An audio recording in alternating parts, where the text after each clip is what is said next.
تو یہ جتنی بھی سختیاں ہوتی ہیں یا جیل جانا ہوتا ہے یہ سیاسی قد کو بڑھاتے ہیں.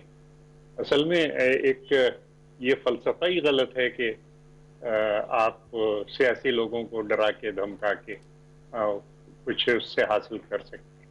نہیں، سیاسی لوگوں سے سیاسی طریقے سے ڈیل کریے.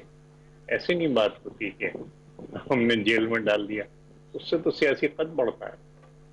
مجھے اب میں اس پوزیشن میں نہیں ہوں کیونکہ کوئی 13 سال ہو گئے میں جیل میں نہیں گیا، تو اب وہ موقع میرے لیے نہیں، مجھے حاصل نہیں ہوا ہے. لیکن پچھلی دفعہ جب میں گیا تھا جیل تو میں نے پی ٹی وی کے لیے پورا ایک سیریل ملا تھا، لکھا تھا، جس میں مجھے ایوارڈ بھی ملا، جی جس جی. میں مجھے اچھے خاصے پیسے بھی ملے. تو وہ جیل وغیرہ جو ہے وہ تو ظاہر ہے گرفتار بلا، زندہ سے گھبرائیں گے کیا. ٹھیک ہے، رائٹ. تاج حیدر صاحب کا بڑا جواب واضح آ گیا ہے. مصرع غلط کہہ گیا. غالب نے کہا ہے گرفتار وفا، زندہ سے گھبرائیں گے. بہت خوب. خانہ زادے زلف ہیں زنجیر سے بھاگیں گے کیوں، ہیں گرفتار وفا زندہ سے گھبرائیں گے کیا. رائٹ سر، آپ کا جواب نفی میں ہے واضح طور پر. ناظرین، واپس ہمارے دیگر بھی مہمانوں کا اسی موضوع پہ رخ کرتے ہیں. Quick break, we'll be back.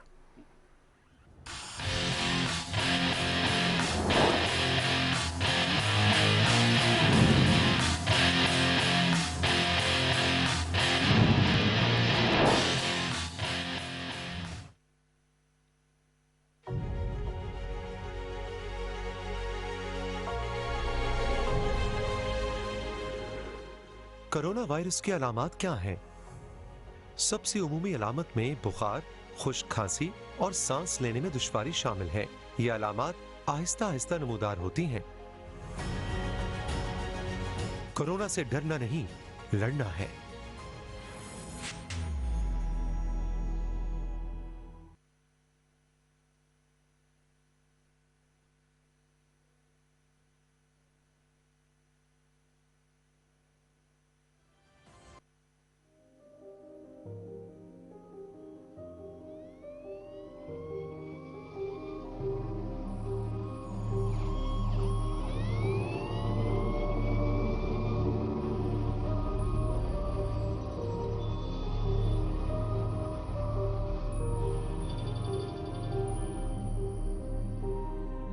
شیر دل مسیحاؤ، سی رہے ہو سب کھاؤ، تم ہمارے محسن ہو. جان لیوا دشمن سے لڑ رہے ہو تم تنہا، رات ہو بھلے دن ہو تم ہمارے محسن ہو. شیر دل مسیحاؤ، بھول کر تم اپنے غم اور دکھ عزیزوں کے، پاس ہو مریضوں کے. تم ہمارے چارہ، درد کی دوا ہو تم، خوف کی شفا ہو تم، امن کی قبا ہو تم.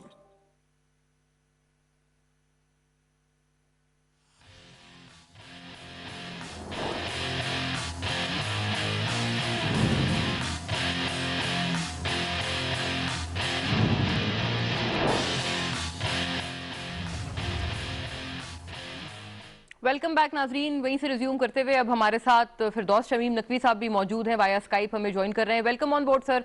پاکستان تحریک انصاف کی نمائندگی کرتے ہوئے اور قائد حزب اختلاف سندھ اسمبلی. فردوس صاحب، آپ سے بات کرنے سے قبل ابھی تاج حیدر صاحب نے تو اس بات کا جواب دے دیا ہے. اب آپ کا ذرا ویو پوائنٹ آ جائے. جناب شہباز شریف صاحب کیا راہ فرار اختیار کر رہے ہیں، یا پھر ان کے نیریٹو میں وزن ہے کہ ایک تو انہیں سیاسی انتقام کا نشانہ بنایا جا رہا ہے، دوسرا وہ کینسر سروائیور ہیں، تو لہٰذا نیب نے ان کو ان پرسن بلانا کوئی لازم و ملزوم نہیں تھا ان کے اوپر؟ کینسر سروائیور وہ کافی عرصے سے ہیں. اگر وہ ڈے ون اپنے لیے یہ ڈیفنس چوز کرتے تو گڈ انف. وہ کینسر سروائیور جو ہے وہ اپنے بھائی کو باہر بھی لے کے جاتا ہے، لندن بھی جاتا ہے. جب وہ کیمپین کر رہے تھے، جب وہ چیف منسٹر تھے، اس وقت بھی تو وہ کینسر سروائیور تھے کہ نہیں تھے؟ ان کو چیف منسٹری کی جو ذمہ داریاں ہیں، جو اس کی بزنس ہے، جو اس کے اندر اسٹریس ہے، وہ ساری چیزیں انہوں نے برداشت کر لی ہیں ایز کینسر سروائیور. سو مجھے وہ لاجک نہیں سمجھ میں آتی کہ اب وہ صرف جوابات دینے کے لیے نیب کے کورٹ میں ایک دن کی حاضری کے لیے کیوں گھبراتے ہیں. کیوں اس کا سہارا لینا؟ دیکھیں بات ساری یہ کہ جب ایک دماغ میں شک آ جائے کہ ایک برادر محترم کی حالات ایسے تھے کہ قوم دعا گو تھی کہ اللہ میاں ان کو صحت دے، پلیٹلیٹ کاؤنٹس اتنے کم ہو گئے ہیں، سروائیول کے چانسز اس پلیٹلیٹ کاؤنٹ پہ ہوتے ہی نہیں ہیں۔ 2-2.5 آپ گوگل کریں، میری کوئی اس سے زیادہ نالج نہیں ہے، میں تو گوگل کرتا ہوں تو وہ کہتے ہیں 2-2.5 پلیٹلیٹ کے کاؤنٹ کے اوپر سروائیول چانسز آر بلو 5%۔ وہ ان کے حالات ہوئے ہوئے تھے کہ فگرز آ رہی تھی اور یہ ہو رہا تھا کہ اگر نہیں باہر بھیجا گیا تو وہ خدا نہ خواستہ انتقال کر جائیں گے۔ آج لندن پہنچے ہوئے اتنے دن ہو گئے، اس کے بعد لندن پہنچنے کے بعد سے کسی ایک دن بھی پلیٹلیٹ کاؤنٹ کا بلیٹن نہیں آ رہا، جبکہ پاکستان میں رہتے ہوئے ہر دوسرے گھنٹے پہ بلیٹن خود پاکستان مسلم لیگ نواز ریلیز کرتی تھی۔ اچھا، وعدہ لے کے گئے 2 ہفتے کا، اگر وہ اتنے سنسیئر ہیں تو ان کو پاکستان واپس آ جانا چاہیے تھا، یہ لکھنا چاہیے تھا کہ میرا علاج نہیں ہو سکا، میں امید رکھتا ہوں کہ مجھے دوبارہ جب کووڈ کی بعد جب مجھے پیشنٹس کو لینے لگیں گے تو وہ ہوگا۔ سب سے بڑا ثبوت کہ وہ کرٹیکل نہیں ہے کہ لندن میں آج بھی کووڈ کے ہونے کے باوجود کرٹیکل پیشنٹس کو وہ ڈیل کر رہے ہیں۔ They have got hospitals which will take... ہاں رائٹ سر، یہ تو آپ نے نواز شریف صاحب کی بات تمام آپ نے الیبوریٹ کی، لیکن جناب شہباز شریف، میں آپ کو کر رہا ہوں یہ وہ ہے کہ خاندان کو جھوٹ بولنے کی عادت ہے، چاہے وہ سعودی عربیہ جائیں تب انہیں قوم سے جھوٹ بولا کہ ہم نے کوئی پیپر نہیں سائن کیا، جب وہ پیپر سامنے آ گیا تو پھر اس کی انہیں دوسری ایکسکیوز دی۔ انہوں نے اسمبلی کے فلور پہ کھڑے ہو کے کیا، یہ ہیں وہ حساب جس کے اوپر نہیں ہم نے خریدا۔ جب کورٹ میں گیا تو ایک قطری خط آ گیا، شہباز شریف صاحب نے کہا کہ میرے خلاف کچھ ثابت نہیں ہوگا، تو ان کے دونوں بیٹے، ایک بیٹا فرار ہو چکا ہے وہیں رہ رہے ہیں، باقی نواز شریف کے 2 بیٹے وہاں رہ رہے ہیں، نواز شریف کے سمدھی صاحب وہاں رہ رہے ہیں، تو ان کے they are not being truthful and honest۔ اب ان کی بات پہ اعتبار کیسا؟ دیکھیے وہ ہم نے بچپن میں ایک کہانی سنی تھی، شیر آیا شیر آیا شیر آیا، ٹھیک رائٹ وہ سر، کتنی دفعہ کریں گے؟ صحیح ہو گیا، تو بڑے کیٹیگوریکلی کلیئر ہیں بھائی فردوس شمیم نقوی صاحب کہ یہ راہ فرار اختیار کر رہے ہیں شہباز صاحب، ان کا جواب ہاں ہے۔ میاں صاحب، سینیٹر میاں عتیق، جی آپ کو کیا لگتا ہے؟ دیکھیے، جہاں تک شہباز شریف صاحب کا کیس کا معاملہ ہے نیب میں، تو چند چیزیں ہمیں اپنے سامنے رکھنی چاہیے۔ سب سے پہلے یہ کہ yes he is the sitting president of prime minister of PMLN، correct, پہلی بات تو یہ ہے۔ دوسرا یہ بھی حقیقت ہے کہ وہ کینسر پیشنٹ ہیں، اس سے بھی کوئی انکار نہیں کر سکتا۔ اب ان چیزوں کو سامنے رکھ، اور وہ سیاسی بھی ہیں، تو سیاسی آدمی کا تو کام ہے نا کہ اس نے اپنے وقت کے مطابق سیاست میں ہی کھیلنا ہے، اور وہ سیاسی طریقے سے چیزوں کو لڑتے آئے ہیں، آج بھی لڑ رہے ہیں۔ اب یہاں پر یہ چیز بہت ضروری ہے کہ نیب کیا کر رہا ہے۔ نیب کو بھی تو اپنی کارروائی کرنی ہے۔ اس سے پہلے بھی متعدد بار نیب کے ساتھ مختلف طریقوں سے کھیل کھیلا جا چکا ہے، آج کا بھی کچھ اسی نوعیت کا لگ رہا ہے کہ گھنٹوں گھنٹوں باہر کھڑے رہتے ہیں نیب والے، اور بعد میں پتہ لگتا ہے کہ جی صاحب تو ہیں ہی نہیں اندر، اب صاحب کسی پچھلے دروازے سے چلے گئے ہیں یا تھے ہی نہیں، نیب کی کارروائی بھی ہو گئی، صاحب پکڑے بھی نہیں گئے اور درمیان میں سے نکلا بھی کچھ نہیں۔ تو صورتحال تو اس طرف کوئی جا رہی ہے، یہ آج والی بھی۔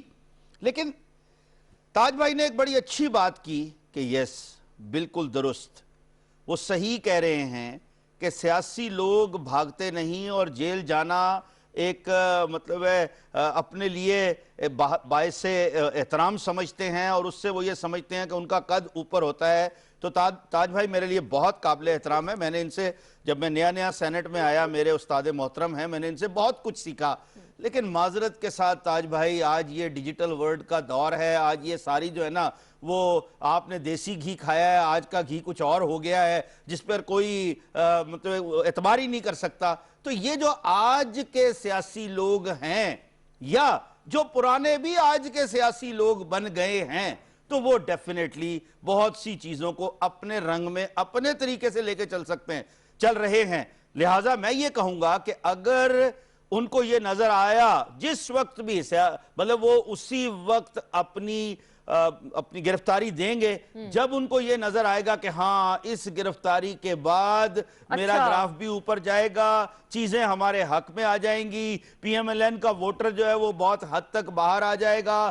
آج جو صورتحال نظر آ رہی ہے کہ جتنے کچھ لوگ وہی چہرے ہیں، 5 7 10 محترم اینڈ محترمہ ملا کے سارے وہی بیانات دے رہے ہیں، وہی سب کچھ کہہ رہے ہیں۔ یہ میں ایک اپنی آبزرویشن دے رہا ہوں، نہ میں حکومت کے حق میں بات کر رہا ہوں۔ ابھی میں نے فردوس نقوی بھائی والی تو بات کی نہیں کہ وہ پہلے کیا کچھ کرتے رہے، بڑی اچھی رداد سنائی انہوں نے، جو پاسٹ میں ہوتا رہا وہ بھی نقوی صاحب نے بتایا۔ وہ بھاگنا چاہ رہے ہیں یا نہیں؟ جی کیا راہ فرار اختیار کر رہے ہیں شہباز صاحب؟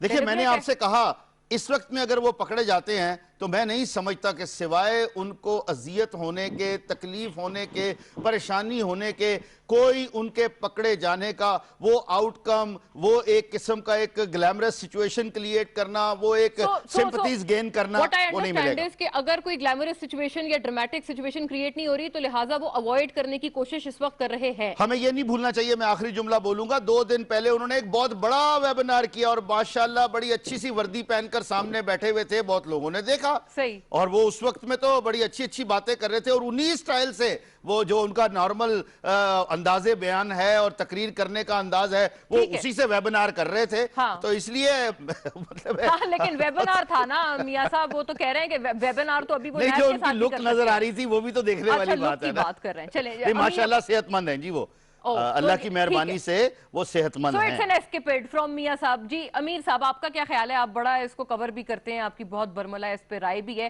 لاہور ہائی کورٹ میں انہوں نے عبوری ضمانت کے لیے اپلائی کیا تھا، کیا ویٹ کر لینا چاہیے تھا کہ پھر کل ہی تو ان کی سماعت مقرر ہوئی ہے سنوائی کے لیے؟ دیکھیں یہ تینوں محترم پارلیمنٹیرینز ہیں، منتخب نمائندے ہیں، ہم عام شہری ہیں۔ اگر یہ 3 پارلیمنٹیرینز یہ بات کریں مونا کہ نیب انتقامی کارروائی کرتا ہے اور نیب اگریسر ہے اور نیب کا احترام نہیں ہونا چاہیے اور نیب کے آرڈرز کو فالو نہیں کرنا چاہیے، اگر کوئی پارلیمنٹیرین یہ کہے تو پھر میں کہتا ہوں کہ بھائی میں پاکستان کی پولیس کو نہیں مانتا، جاؤ۔ پاکستان کی پولیس ٹارچر کرتی ہے، پاکستان کی پولیس ایکسٹرا جوڈیشل کلنگ کرتی ہے، میں نہیں مانتا، جاؤ۔ آپ کہہ دیتی ہیں مونا صاحبہ ایف آئی اے کو میں نہیں مانتی، ایف آئی اے بدماشی کرتی ہے، فلاں کرتی ہے۔ آپ کے کیمرہ مین کہہ دیتے ہیں کہ جی میں ایس سی سی پی کو ہم نہیں مانتے، ہم ایف بی آر کو نہیں مانتے، ایف بی آر تو اگریسر ہے، ہم سے غلط ٹیکس لیتا ہے۔ ایسے ریاست چل سکتی ہے؟ یہ کس کو دیکھیں نا، آپ یہ ضرور کہیں کہ نیب نے غلط کام کیا ہے یا نیب انتقامی کارروائی کرتی ہے، لیکن آپ نیب کو ڈس اوبے نہیں کر سکتے ہیں۔ سب سے پہلے یہ طے کر لیں کہ نیب کیا کوئی گلی کا ٹچا ہے؟ کیا نیب کوئی دھونس داندلی سے زبردستی کوئی لچا لفنگا ہے جو آ کے بیٹھ گیا ہے اور کہہ رہا ہے کہ جی میں نے فلاں کو پکڑنا ہے، فلاں کو پکڑنا ہے؟ بھئی نیب ریاست پاکستان کا کانسٹیٹیوشنل ادارہ ہے، مجھے پسند ہو نہ ہو، میرے خلاف انتقام کر رہا ہے، احتساب کر رہا ہے، اس کے اوپر بحث کی جا سکتی ہے، لیکن نیب کانسٹیٹیوشنل ادارہ ہے۔ جیسے اس ملک کا کوئی بھی ادارہ، میں آج کہہ دوں کہ جی پاکستان کی عدالتوں سے انصاف نہیں ملتا لہٰذا میں تف کرتا ہوں پاکستان کی عدالتوں پہ، کیا اس طرح ملک قائم رہ سکتے ہیں؟ کیا ریاستیں قائم رہ سکتی ہیں؟ کیا سماج قائم رہ سکتا ہے؟ اچھا جب یہ پارلیمنٹیرینز یہ بات کریں گے تو اس کا دکھ زیادہ اس لیے ہوتا ہے کیونکہ آج تک نیب کو ٹھیک کر لیا جاتا، اس کو بلڈوز کر دیتے، کوئی ایسا ادارہ اس کو بالکل ڈیش ٹو دی گراؤنڈ کر کے ایک state of the art world class جس کے اوپر کوئی انگلی نہ اٹھا سکتا اس ادارے کو بنا دیا جاتا۔ اب جب بنایا بھی نہیں ہے اور اس کو چلنے بھی نہیں دے رہے ہیں تو بابا ہم جائیں کس طرف؟ ہمارے لیے کون سا راستہ آپ نے بچایا؟ اب شہباز شریف صاحب نے جو آج کیا ہے آپ دیکھیں، ایک پارٹی کے صدر ہیں جس طرح میاں صاحب نے کہا، اور پاکستان کی ایک زمانے میں پہلی بڑی پارٹی تھی، آج دوسری بڑی پارٹی اس کے صدر ہے، اور 3 دفعہ چیف منسٹر ہے، اور تقریباً ان کا جو وزارت اعلیٰ کا دور ہے وہ 12.5 سال ہے، پاکستان کی تاریخ کے لانگسٹ سرونگ چیف منسٹر ہیں، وہ chief executive of the province, longest serving. اگر وہ آج نیب کو چکمہ دیں یا وہ نیب کو ڈچ کروائیں، یہ شرمناک بات ہے۔ بالکل تاج حیدر صاحب نے ٹھیک کہا اور میاں صاحب نے بھی کہا کہ سیاست دانوں کا زیور ہے ہتھکڑیاں، سیاست دان جو ہے وہ اور نکھر کے سامنے آتا ہے جب وہ بلاؤں کا سامنا کرتا ہے، لیکن جب وہ بھاگتا ہے تو پھر وہ نکھر کے سامنے نہیں آتا، پھر وہ بڑا نہیں ہوتا، پھر وہ چھوٹا ہو جاتا ہے۔ آج آپ سوشل میڈیا اٹھا کے دیکھ لیں، آج آپ عام آدمی سے پوچھیں کہ شہباز شریف صاحب، ایک تو ان کو نیب نے بلایا، اچھا یہ 4تھی دفعہ آج بلایا، پہلی 2 دفعہ بلایا وہ پیش نہیں ہوئے،